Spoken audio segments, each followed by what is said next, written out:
I lost $4,327. I didn't lose it in the stock market, and I didn't lose it at a casino. I lost it right here, in my garage, growing 23 different varieties of microgreens before I was humble enough to accept a very hard truth. 92% of what I was growing were just vanity crops for Instagram. I remember staring at my bank statement one morning. The coffee in my hand had gone cold, and I just felt this pit in my stomach. I looked at the numbers, and then I walked out to my racks. I looked at the trays of red vein sorrel and the bright pink amaranth. They were beautiful, truly. They looked like jewelry, but when I looked closer, I saw the truth. The amaranth was already starting to dampen off in the corner. The sorrel had taken 20 days to get to that size. I realized then that I didn't have a business. I had an expensive hobby that was bleeding me dry. See, the difference between a farm that generates $150,000 a year and a struggle fest that ruins your marriage isn't the brand of grow lights you buy. It's not your soil mix. It's not even your zip code. It is seed selection, period. But here is the problem, and it's why so many of you are exhausted right now. Most of the tutorials you watch on YouTube are lying to you. They aren't trying to help you pay your mortgage. They are trying to keep your eyes on the screen. They show you rainbows of confetti crops and intricate trays of basil because it looks incredible on camera. It gets the click, it gets the like. But I have grown 100 trays of that stuff. I have crunched the numbers in the dark when I couldn't sleep. And I found that while everyone else is obsessing over variety and eating the rainbow, only 3 crops were actually paying my rent. Everything else? It was just noise. It was labor I wasn't getting paid for. It was electricity I was donating to the utility company. If you aren't growing these 3 specific varieties, you don't have a farm. You have a charity, and you are the primary donor. That's not what we do here. This is grow lazy. And remember, lazy isn't about being slothful. Lazy is efficient. Lazy is refusing to work for free. Lazy is choosing math over aesthetics and profit over pride. It's about doing the absolute minimum amount of physical labor to extract the maximum amount of profit from a 10 by 20 tray. So, put down the seed catalog. Stop looking at the pretty pictures. Today, we are going to do something painful but necessary. We are going to execute the 17 varieties that are likely bankrupting you right now. We are going to walk through the profitability kill chain. I'm going to show you exactly where I lost my money so you don't have to. And then, I'm going to reveal the 3 profit kings, the only 3 crops that actually matter if you want financial freedom. This isn't about gardening anymore. This is about survival. Let's get to work. Let's walk through the graveyard. I call this section the vanity graveyard because this is where good intentions go to die. This is where your ego writes checks that your bank account can't cash. I need you to listen closely to this because I learned it the hard way. I vividly remember the amaranth disaster. If you've ever grown garnet amaranth, you know exactly why I grew it. It is seductive. It has these neon pink, almost electric red stems that pop against the dark soil. It doesn't look like food. It looks like candy. I remember growing about 50 trays of the stuff. I was so proud. I took a picture of the canopy, filtered it, and posted it to Instagram. It was my most liked photo ever, over 1,200 likes in a day. People were commenting, "Fire, beautiful, master grower." I felt like I had made it. The ego boost was intoxicating. But here is the part Instagram didn't see. I harvested those 50 trays. It took hours. I packaged them up, feeling like a genius, and delivered them to 3 high-end restaurants. 12 hours later, that's all it took. I got a text from a head chef, then a call. The amaranth hadn't just wilted, it had collapsed. It turned into this slimy, dark red mush in the clamshells. It couldn't hold up to the humidity. It couldn't hold up to the cold chain. I had to refund every single dollar. But I didn't just lose the sales. I lost the seed cost. I lost the soil cost. I lost the hours I spent seeding, watering, and harvesting. When I did the math, that one viral crop turned into $2,400 of potential revenue tossed into the compost pile in a single afternoon. The smell of that rotting amaranth still haunts me. It smells like failure. But it's not just the delicate crops that kill you. It's the deceptive ones. Take nasturtium. If you look at the spreadsheets, nasturtium looks like a winning lottery ticket. The margin is incredible, 84%. You can sell a tiny ounce of those lily pad leaves for a premium price. On paper, you're rich. But here is the reality check the tutorials won't give you. The demand score for nasturtium is a 5 out of 100. You can grow the most beautiful, high-margin nasturtium in the world. But if you have to call 20 chefs just to sell 4 ounces, you are losing money. You are trading your life for pennies. That is the opposite of the grow lazy philosophy. Lazy implies efficiency. It means we don't work for work's sake. Here is the lesson I paid thousands of dollars to learn. Restaurants do not care about your purple shiso aesthetic. They don't care about your art. They are businesses. They want reliable, bulletproof greens that can get shoved to the back of a walk-in fridge, neglected for 14 days, and still come out crisp on a plate. Your artistic flair? It's costing you the account. It's making you unreliable. Every time you plant a vanity crop because it looks cool, or because you think it will impress strangers on the internet, you are actively choosing to light money on fire. You are taking resources that could go to your family, to your savings, to your future, and you are throwing them in the trash. If you are serious about not letting this farm drain your family's savings, you need to align with reality right now. You need to stop farming for likes and start farming for dollars. Subscribe to the channel right now. Seriously, do it. Don't be the grower who ignores the math and then wonders why they failed 6 months from now. Subscribe so you stop losing. Let's get your bank account to look as good as your Instagram feed. Let's talk about the silent killer. It's not a pest, and it's not mold. It is something much more dangerous because it is invisible until you look at your bank account at the end of the month. It is time. We need to talk about the time money collapse, because when you are new, you look at a tray of microgreens and you just see a tray. A tray of basil looks the same size as a tray of radish. They take up the same space on the rack. They use the same amount of soil. They sit under the same lights. But they are not the same. One of them is an asset and the other is a liability. Imagine a split screen in your mind. On the left, you have Genovese basil. On the right, you have Rambo radish. You plant them on the same day. 3 days pass. The radish is already exploding out of the soil, shedding hulls, looking aggressive. The basil? It's barely waking up. It's just sitting there. 7 days pass. You are harvesting the radish. You are washing it, packaging it, and selling it. That cash is back in your pocket. But look at the basil. It's still tiny. It needs more water. It needs more light. It needs you to check on it for another 2 weeks. This isn't an accident. This is the seed catalog conspiracy. Seed companies are businesses, just like us, but their incentives are not aligned with yours. They make 400% margins on those boutique, slow-growing varieties. They want you falling in love with the idea of growing rare herbs. Why? Because it keeps you buying expensive seeds.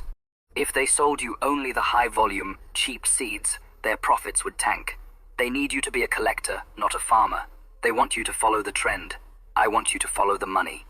And to follow the money, you need a new metric. Stop looking at price per ounce. That is a rookie number. The only number that matters in the Grow Lazy system is profit per square foot per day. Here is the math that saved my farm. A crop that takes 24 days like that slow basil occupies your rack space for 3.4 rent cycles. 3.4.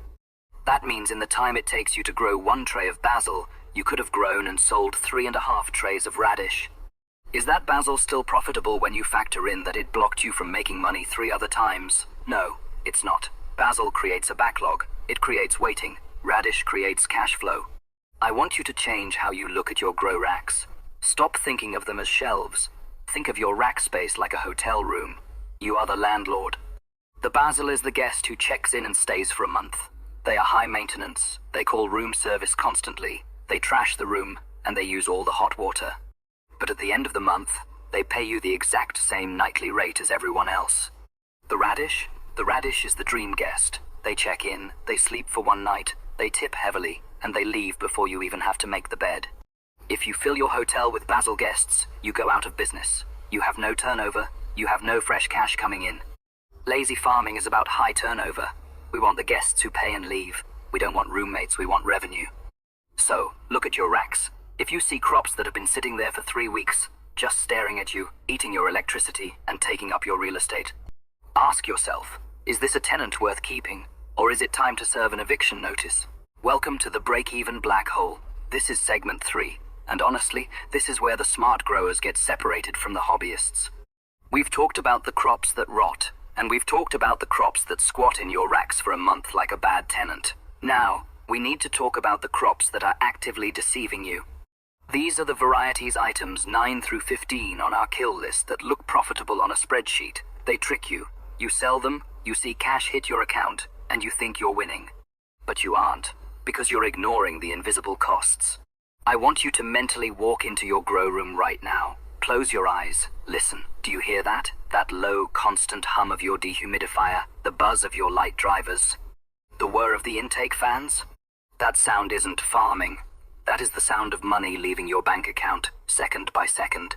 If you took a thermal camera and pointed it at your setup, those lights would be glowing red hot. That heat isn't free. Now go look at your electricity meter outside. It's spinning rapidly. It never stops. It eats while you sleep. This brings us to the grand illusion of the standard crop. Take dill, for example. Every beginner guide, every blog post, every guru says, grow dill, it smells amazing. Chefs love the ferny texture. And they're right, it does smell amazing. But we aren't here for smells, we are here for grow lazy efficiency. So let's look at the math. Dill takes about 21 days to finish. That is 3 full weeks under the lights. If you are paying 14 cents per kilowatt hour, which is pretty standard these days, that means every single tray of dill is sitting there, sucking up power for hundreds of hours. When you run the numbers, every tray of dill is essentially a $4.20 donation to your utility company. You aren't a farmer at that point. You're just a middleman collecting money for the electric company. You do the work, they get the profit. But the electricity is just the warm-up. The real killer, the thing that actually drags you into the black hole, it's you. It's your own life hours. We love to pretend our labor is free because we enjoy gardening. We tell ourselves, oh, I love being in the grow room. It's therapeutic. I don't need to count my hours. Stop that. Stop it right now. This is a business, not a meditation retreat. I want to drop a psychological bomb on you, and it might hurt a little. When I first started, I thought my basil was a gold mine. I was selling trays for $40. I subtracted the seed and soil cost and thought, wow, $29.60 of profit per tray. I'm going to be rich. But then I timed myself. I timed the delicate seeding density, the watering because basil is thirsty, the troubleshooting for mold, the harvesting, which is slow, the washing, the packaging. When we actually factored in my labor at a decent wage, plus that massive 24-day electricity bill, that profitable basil dropped from $29.60. all the way down to $11.03. I stared at that number, and I felt sick. I realized I was working for less than minimum wage. In my own garage, I hadn't built a business, I had built a prison. See, the grow lazy philosophy isn't about cutting corners, it's about cutting the nonsense. It's about realizing that if a crop requires you to hover over it like a helicopter parent for 3 weeks, it is stealing your life. Most growers will never look at this chart. They will never see the red line of net profit crashing while their gross revenue stays flat. They will just keep working harder, sweating more, and burning out. They'll quit in a year, blaming the market, never realizing the math was rigged against them from the start. But you are watching this because you want to be in the top 1%. You want the truth, even when it's uncomfortable. So prove it to yourself. Subscribe to the channel right now. If you don't, you are just voluntarily choosing to stay in the dark with the amateurs who think labor is free. Don't do that. Subscribe and turn on the light. Let's see what's actually growing in your bank account. We have hacked through the weeds. We have evicted the tenants that don't pay rent. We have turned off the lights on the energy vampires. Now, we arrive at the redemption. If you have been feeling anxious watching this, thinking, well, what can I grow? This is where you take a breath. This is where the business becomes fun again. I call these the 3 profit kings. And I want you to understand the power of what I'm about to tell you. When I analyzed my books last year, I realized that these 3 specific varieties represent 78% of my farm's total revenue. But here is the grow lazy magic. They only require 32% of my labor. That is the ratio we are chasing. Minimal effort, maximum return. Let's meet king number 1, the speed demon, the radish. If I could only grow one crop for the rest of my life, it would be the radish, specifically a Rambo or a China Rose variety. Radish is the closest thing to legal cheating in this industry. It goes from seed to harvest in just 7 days. 7 days. Think about that. You plant it on a Monday. By the next Monday, it is cut, washed, packaged, and sold. The cash is in your hand before your first cup of coffee has even gone cold. It yields heavy. It has this incredible spicy crunch that wakes you up. And financially, we are looking at $33.40 of pure profit per tray. While your competition is sitting around waiting for their basil to wake up, you have already turned your rack over 4 times with radish. It is cash flow incarnate. Next we have king number 2, the volume monster. The speckled pea. If radish is the sprinter, the pea is the linebacker. This isn't a garnish, this is food. When you grow peas, you aren't selling delicate little leaves that wilt if you look at them wrong. You are selling lush, dense, heavy tendrils. They are tanks. And the reason they are on this list is because of who buys them. Juice bars, health clubs. They don't buy 2 ounces for a garnish. They buy 5 pounds to throw in a blender. They buy by the pound, not the ounce. It takes about 11 days to grow, which is nothing. And because the yield is so massive, we're talking almost 2 pounds per tray, you can sell it to juice bars at a 3x markup compared to traditional greens. It's sweet, it's crunchy, and it fills the bank account fast. And finally, we have king number 3, the one you might not expect, the retention god. Cilantro. Now, hold on. You might be looking at the data and saying, wait, cilantro takes 17 days. Isn't that slow? Yes, it is slower than a radish. But in the grow lazy strategy, every crop has a job. Radish generates cash flow, peas generate volume, cilantro generates loyalty. Cilantro has a demand score of 10 out of 10. Every chef needs it, every taco truck needs it, every fusion restaurant needs it. And here is the secret. Most growers hate growing it because the seed hulls are annoying. If you master the hull split trick, which is easy once you know it, you become the only grower in town who can supply clean, fragrant cilantro. It brings in $36.20 of profit per tray. But more importantly, this is the crop that keeps the chef answering your phone calls. They might buy your radish just to be nice, but they need your cilantro. It is the anchor that holds the whole ship together. These 3, radish for speed, peas for volume, cilantro for retention. If you stripped my farm down to the studs and took away everything else, I could rebuild my entire income with just these 3 kings. And the best part? I'd be working half as hard as I was when I was trying to be an artist. I want to share a story that's a little personal, because it highlights exactly why I am so aggressive about this data. I visited a farm last month.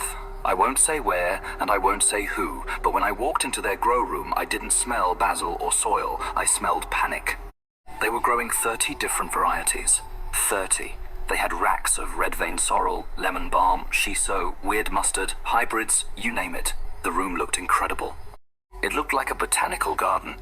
But the owners, they looked wrecked. They were exhausted. They were broke. And to be honest with you, you could feel the tension between the husband and the wife standing there. The farm debt was bleeding into their marriage. They were working 18-hour days just to keep these 30 varieties alive, and they were still losing money every single month. We sat down at their kitchen table, and I didn't give them a pep talk. I didn't tell them to hustle harder. I showed them the profitability kill chain. I showed them the math we just went through. I told them, you are drowning because you are trying to be everything to everyone. They made some incredibly hard decisions that afternoon. They let go of 2 part-time employees because they realized the labor was only needed for the vanity crops. They took their catalog of 30 varieties and they slashed it down to just the 3 kings: radish, peas, and cilantro. They stopped trying to be a boutique. They started being a factory. I got an email from them 3 days ago. I'm looking at it right now. It's short. It just says, we are finally in the black. We slept through the night for the first time in a year. Thank you. That is why we do this. And here is my controversial take that might make some of you unsubscribe, but I have to say it. Stop trying to be an artist. You can be an artist on the weekends. You can be an artist in your garden. But inside that grow room, you need to be a business owner. Throw out the red vein sorrel seeds. Cancel the fancy seed orders that cost 4 times as much as the standard ones. Stop chasing the likes. Boring makes money. Simple makes money. And right now, you don't need more complexity in your life. You need peace, and you need profit. Stick to the winners. I want to leave you with 2 images. I want you to look at the version of my farm from 3 years ago. It was cluttered. It was chaotic. There were 23 different varieties fighting for space. It looked impressive to outsiders, but inside, it was a mess of stress and lost revenue. Now, look at the farm today. 4 racks, 3 varieties, clean lines, silence. The difference isn't just visual, it's financial peace. So, here is the question you have to answer before you close this video. Do you want a pretty Instagram feed, or do you want a profitable farm? The choice is yours. You can't have both. But if you choose profit, you need to stay close to this information. C. The algorithm pushes failing strategies because they are entertaining. Failure is dramatic. We push profit because it's reality. If you leave now without joining us, you are essentially admitting that you prefer the entertainment of failure over the boredom of success. Don't do that to yourself. You deserve the boredom of a full bank account. Subscribe to the channel. Let's get planting.